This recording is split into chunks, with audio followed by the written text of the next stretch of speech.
ત્યારબાદ સવાલ એવો છે કે નીચેનામાંથી કયું વિધાન સાચું નથી? મિત્રો ખાસ નોંધો, અહીંયા એક વસ્તુ સ્પષ્ટ જોઈ લો કે કયું વિધાન સાચું નથી, મતલબ કે આપેલ વિધાનો પૈકી કયું વિધાન ખોટું છે એ શોધવાનું છે. તો ચલો જોતા જઈએ. પહેલું છે, ભારતીય બંધારણ એકીકૃત ન્યાયિક વ્યવસ્થાની જોગવાઈ કરે છે. તો મિત્રો આ વિધાન ખરું છે.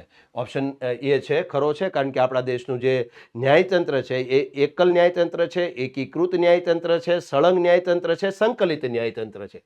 બીજું, ભારતના એટર્ની જનરલ ભારતની તમામ અદાલતોમાં હાજર થઈ દલીલો રજૂ કરી શકે છે. તો મિત્રો બીજું જે ઓપ્શન બી છે એ પણ વિધાન ખરું છે, કારણ કે ભારતના એટર્ની જનરલની સત્તા અને ફરજોની વાત કરો તો એટર્ની જનરલ દેશની કોઈ પણ અદાલતમાં હાજર રહી શકે છે અને સુનાવણીમાં ભાગ લઈ શકે છે.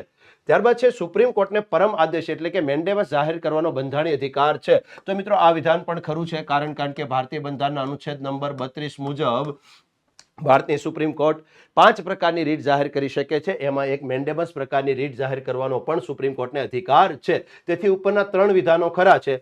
ચોથું વિધાન છે, લોકસભાના ઠરાવ દ્વારા સુપ્રીમ કોર્ટના ન્યાયાધીશોની નિમણૂક કરી શકાય છે. તો મિત્રો આ વિધાન ખોટું છે. આ વિધાન ખોટું એટલા માટે છે કારણ કે આપણા દેશમાં સુપ્રીમ કોર્ટના ન્યાયાધીશોની નિમણૂક છે એ કોલેજિયમના પ્રસ્તાવ દ્વારા કરવામાં આવે છે, લોકસભાના ઠરાવ દ્વારા નહીં. અને તેથી મિત્રો 4 ઓપ્શન પૈકી 3 વિધાન ખરા છે. અને કયું ખરું નથી? તો અહીં આપણો જવાબ છે ઓપ્શન ડી, લોકસભાના ઠરાવ દ્વારા સુપ્રીમ કોર્ટના ન્યાયાધીશોની નિમણૂક કરી શકાય છે. આ વિધાન ખોટું છે.